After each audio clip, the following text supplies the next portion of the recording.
ଜଗନ୍ନାଥ। ଆଜିର ଉପସ୍ଥାପନକୁ ଆପଣମାନଙ୍କୁ ସ୍ୱାଗତ। ବହୁତ ଇଣ୍ଟରେଷ୍ଟିଂ ହେବାକୁ ଯାଉଛି ଆଜିର ଉପସ୍ଥାପନ।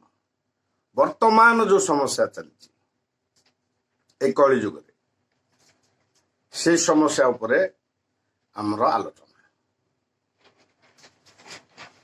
ଅସତ୍ ଉପାୟରେ ଉପାର୍ଜନ କରାଯାଉଛି, ଅସତ୍ ଉପାୟରେ ଜୀବିକା ଅର୍ଜନ କରାଯାଉଛି, ଅସତ୍ ଉପାୟରେ ସଂସାର କାର୍ଯ୍ୟ ଚାଲୁଛି, ଅସତ୍ ଉପାୟରେ ସମାଜ କାର୍ଯ୍ୟ ଚାଲୁଛି, ସମାଜ କାର୍ଯ୍ୟ ବି ଅସତ୍ ଉପାୟରେ ଚାଲୁଛି।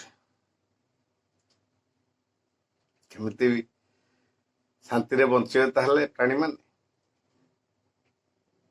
ଚାଲନ୍ତୁ ଦେଖିବା এই ଉପସ୍ଥାପନଟି, ଯେଉଁଠି କିଛି ବ୍ୟକ୍ତିମାନେ ଇତସ୍ତତ ହେଇ ସତ୍ ପଥରେ ଗତି କରିବା ପାଇଁ, ଯେତେ ଦୁଃଖ କଷ୍ଟ ହଉ ସତ୍ ପଥରେ ଗତି କରିବା ପାଇଁ, ଜୀବନ ନିର୍ବାହ କରିବା ପାଇଁ ସଂକଳ୍ପବଦ୍ଧ।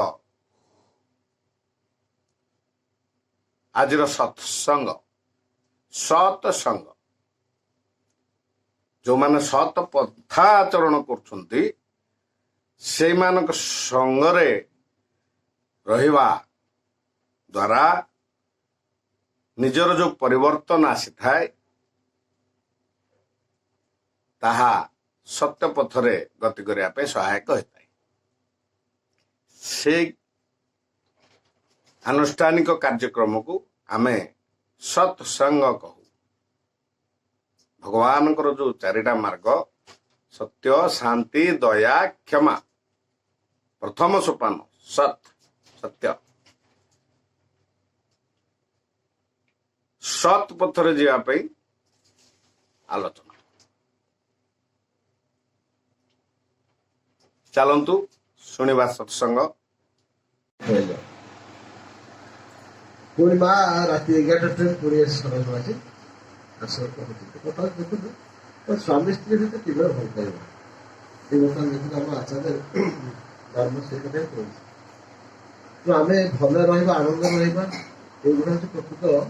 ଆମେ ଠାକୁର ଭଲ ପାଉ, ଠାକୁର ତ କହିଛନ୍ତି ତୁମେ ଯେତେ କଷ୍ଟରେ ରୁହ ମୁଁ ସେତେ କଷ୍ଟ ପାଏ। ତ ଆମେ ଯେତେ ଖୁସିରେ ରହିବା, ଯେତେ ଆନନ୍ଦ ରହିବା, ସେ ମଧ୍ୟ ସେମିତି ଖୁସିରେ ରହିବେ। ତ ସେଥିପାଇଁ ଆଚାର୍ଯ୍ୟ କୁହନ୍ତି ଆମର ବଡ଼ମାକୁ ଡାକ, ଠାକୁର ଲକ୍ଷ୍ମୀ ଡାକ, ତୁମେ ଆସ, ତମେ ଆସ। ଲକ୍ଷ୍ମୀ ମା ବ୍ୟସ୍ତ ଥାନ୍ତି ଠାକୁର ଜିନିଷ ସବୁ ସଜାଡ଼ିବାରେ, ସେମିତି ସଜାଡ଼ିବାରେ ବ୍ୟସ୍ତ ଥାନ୍ତି।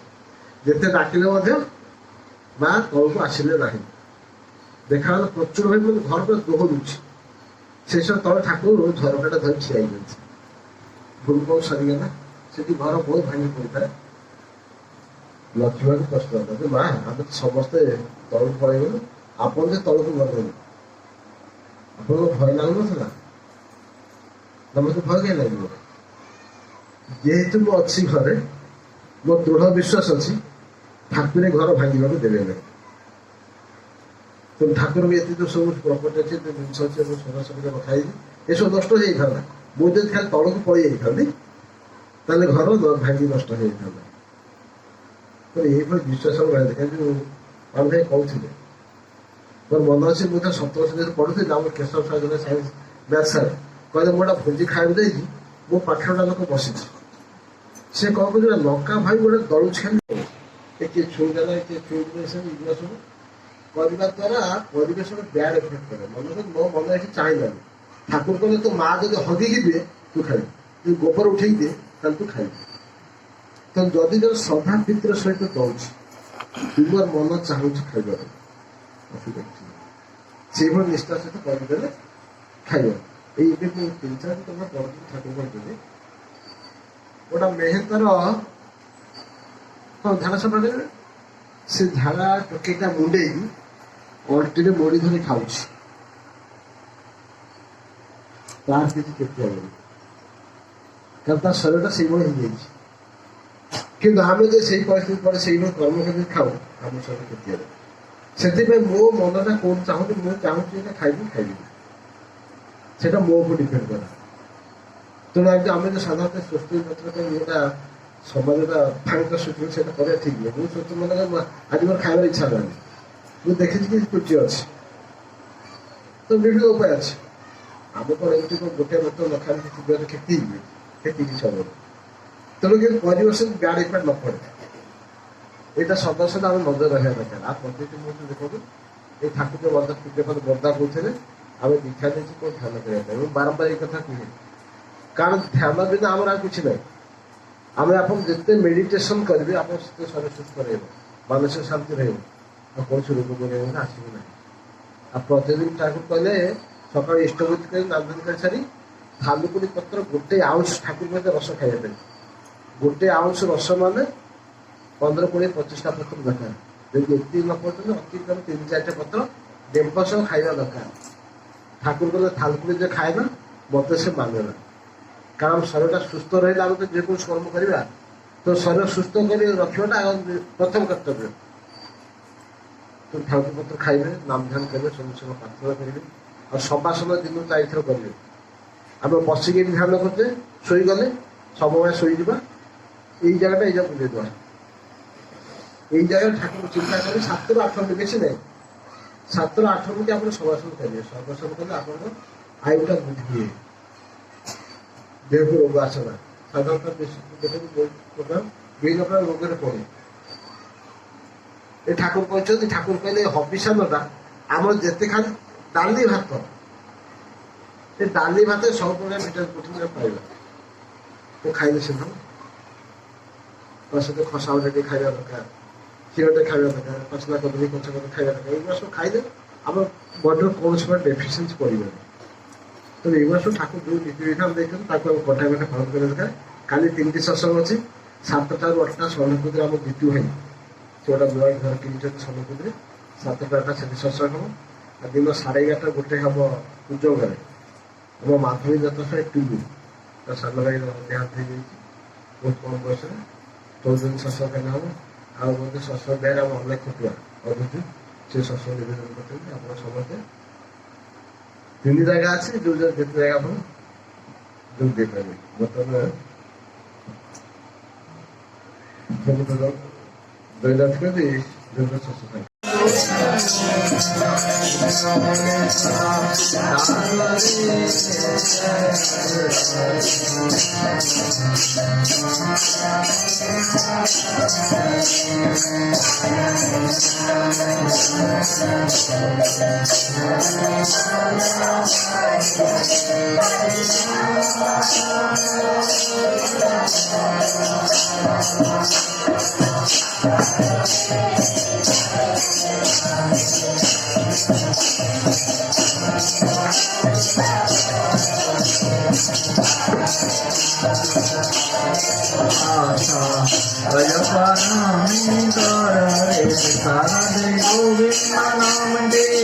बदली नहीं नयो नारे सदा आसदे जय रवि राधे कृष्ण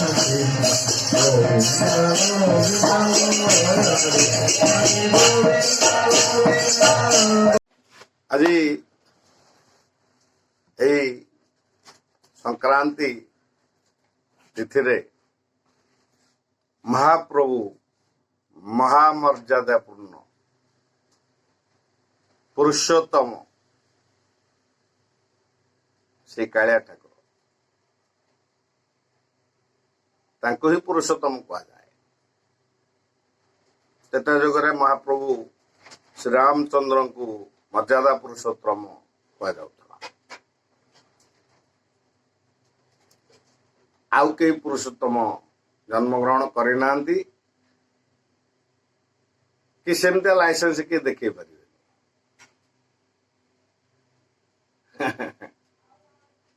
ଲାଇସେନ୍ସ କଣ? ସେ ସେତିକି କଳାର ଅଧିକାରୀ। କାଣି ଆଙ୍ଗୁଠିରେ ଗନ୍ଧମାର୍ଦ୍ଦନ ଟେକିକି ରଖିପାରୁଥିଲେ ଅବତାର ନେଇକି। ଏ ସୂର୍ଯ୍ୟଚନ୍ଦ୍ରର ଗତି ବନ୍ଦ କରିପାରିବେ, ଏ ବାୟୁ, ଜଳ, ଅଗ୍ନି, ଆଙ୍କ ହାତ ଯେତେ ପଞ୍ଚତତ୍ତ୍ୱ ସବୁ ଯାକ ତାଙ୍କ ଭିତରେ ସମାହିତ। ସେ ତାକୁ ଚାହିଁଲେ ଚଳେଇବେ, ଚାହିଁଲେ ବନ୍ଦ କରିପାରିବେ।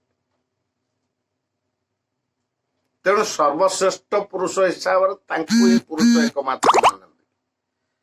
ଆଉ ଆମେ ଯେତେ ରହିଲେ ସବୁ ନାରୀ। ନାରୀ ଅର୍ଥ ଲିଙ୍ଗ ହିସାବରେ ଭାବନ୍ତୁ। ନାରୀର ଭଲ ପାଇବା ଯେମିତି, ସେମିତି ଯଦି ତାଙ୍କୁ ଭଲ ପାଇବେ, ନାରୀ ଭଳି ଭଲ ପାଇବେ, ସେ ଭଲ ପାଇବାଟାକୁ ସେ ଗ୍ରହଣ କରିବେ। ତେଣୁ ସେ ହଉଛନ୍ତି ପୁରୁଷ ଉତ୍ତମ, ଶ୍ରେଷ୍ଠ ପୁରୁଷ ବୋଲି କୁହାଯାଏ। ସେ ହଉଛନ୍ତି ଏକମାତ୍ର ଠାକୁର। ତାଙ୍କୁ ଠାକୁର ବୋଲି ସାରା ଜଗତ ପୂଜନ୍ତି, କେବଳ ଓଡ଼ିଶା ନୁହେଁ। ଏନା ଭୁଲ ଭାଲିକିରି କୁହନ୍ତୁ ଓଡ଼ିଶା ଠାକୁର, ଭୁଲ ଜିନିଷ। ଜଗତ ଠାକୁର ପରା, ଜଗତ ନାଥ। ତେଣୁ ସେ ଏକମାତ୍ର ମର୍ଯ୍ୟାଦା ପୁରୁଷୋତ୍ତମ, ସେ ହେଉଛନ୍ତି ଏକମାତ୍ର ଠାକୁର। ତାଙ୍କ ପ୍ରୀତ୍ୟାର୍ଥେ ଆଜିର ଭଜନ କୀର୍ତ୍ତନ। ଯେହେତୁ ଆମେ ସାମାଜିକ କର୍ମୀ, ଆମେ ଧର୍ମ ସଂସ୍କାର, ସାମାଜିକ ସଂସ୍କାର କରିବା ପାଇଁ ସଂକଳ୍ପବଦ୍ଧ। ସଂସ୍କାର ବାର୍ତ୍ତା ନିଶ୍ଚୟ ଶେଷ ମୁହୂର୍ତ୍ତରେ ଆମେ ଟିକେ ଦେବା। ପ୍ରଥମେ ପ୍ରଭୁଙ୍କ ପ୍ରୀତ୍ୟାର୍ଥେ ଆମେ କୁନି କୁନି ପିଲାଙ୍କ ଠାରୁ ତାଙ୍କର ଭାବପୂର୍ଣ୍ଣ ଭଜନ, ସୁର ତାଳ କିଛି ଠିକ୍ ଠିକଣା ନାହିଁ, କିନ୍ତୁ ଭଲ ପାଇବା ଭାବ ତାଙ୍କ ଭିତରେ ଅଛି। ସେଇ ପ୍ରଭୁଙ୍କ ପ୍ରୀତ୍ୟାର୍ଥେ ଚାଲନ୍ତୁ ଦେଖିବା। ଜୟ ଜଗନ୍ନାଥ, ଜୟ ପୁରୁଷୋତ୍ତମ, କାଳିଆ ଠାକୁର।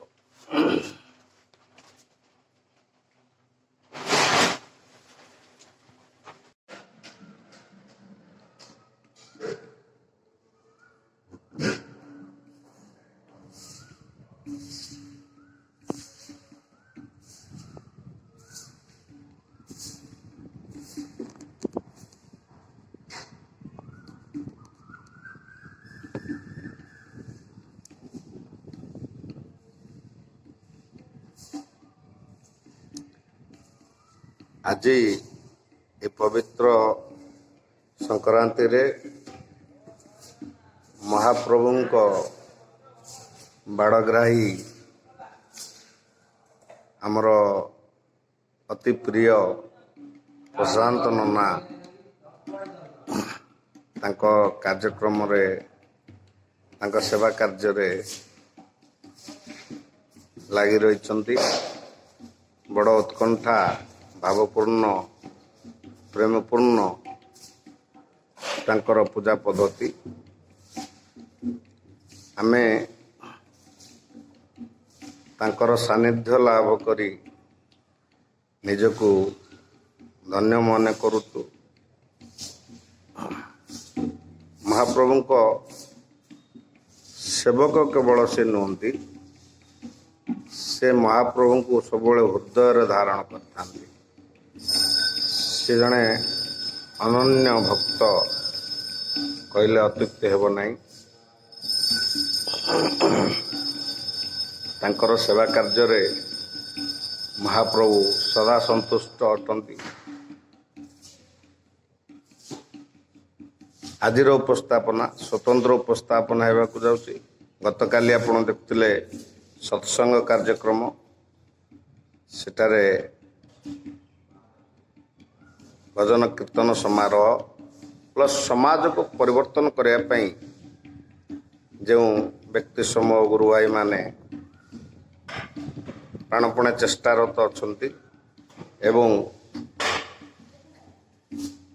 ଯେଉଁମାନେ ସବୁ ଦୀକ୍ଷା ନେଇଛନ୍ତି, ଦୃଢ଼ ମନୋଭାବ ନେଇ ନିଜକୁ ପରିବର୍ତ୍ତନ କରିବା ସଙ୍ଗେ ସଙ୍ଗେ ସମାଜକୁ ପରିବର୍ତ୍ତନ କରିବେ, ସେ କାର୍ଯ୍ୟକ୍ରମ ଆପଣ ଦେଖିଲେ। ଆଜି ସ୍ୱତନ୍ତ୍ର ଉପସ୍ଥାପନା ସଂକ୍ରାନ୍ତି ଉପଲକ୍ଷେ। ଦେଖନ୍ତୁ, କାଲି ଥିଲା ଶନି ଗୁରୁବାର, ଆଜି ସଂକ୍ରାନ୍ତି, କାଲି ବୁଧବାର ଥିଲା। ଦେବଟ ବଳିକି ଧାମ ଓଙ୍କାର କ୍ଷେତ୍ର ଭକ୍ତମାନଙ୍କର ସମାଗମ ଜାରି ରହିଛି। ଆପଣମାନେ ଦେଖିପାରୁଥିବେ।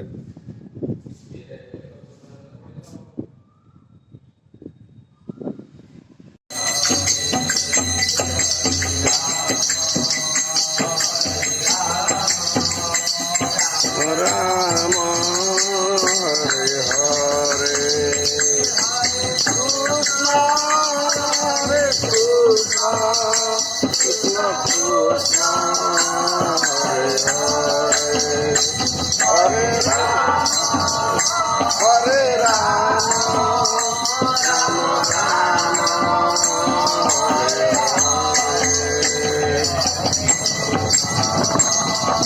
Hare Krishna, Krishna Krishna, Hare Hare, Hare Rama, Hare Rama, Rama Rama, Hare Hare, Hare Krishna, Krishna Krishna, Hare Hare, Hare Rama, Hare Rama, Rama Rama,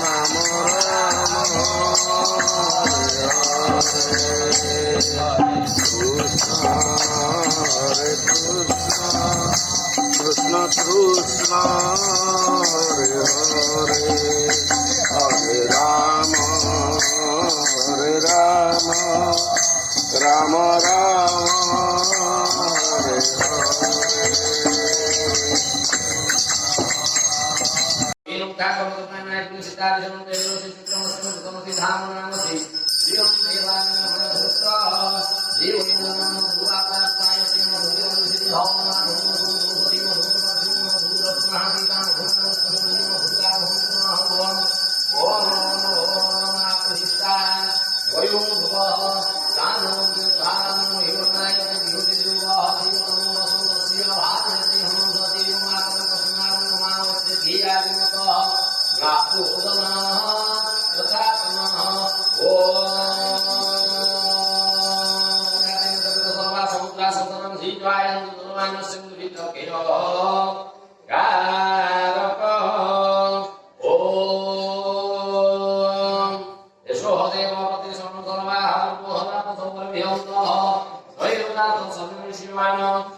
ସେଠି ବସିକି ଦେଖ ଟିକେ ବସି ପଡ଼ିକି ଦେଖ ସିଧା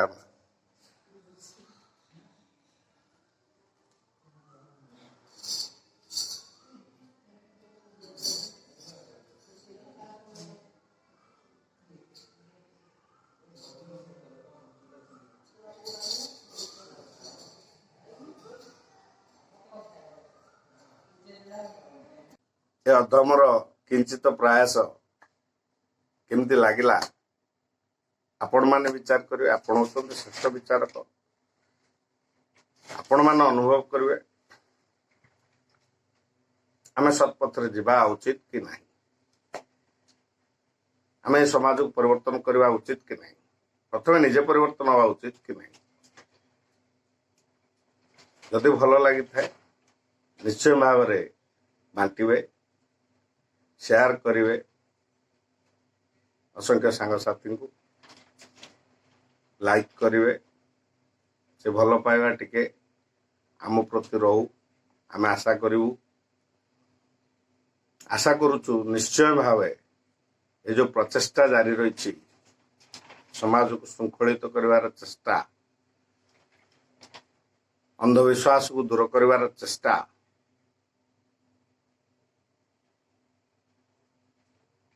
एवं समाज रे संस्कार आनिबार चेष्टा धर्म रे संस्कार आनिबार चेष्टा अविरत जारी रहू। महाप्रभु का आशीर्वाद रहू। कोटि प्रणाम तांको पद पद्मे। जय जगन्नाथ, जय पुरुषोत्तम, जय महालक्ष्मी, जय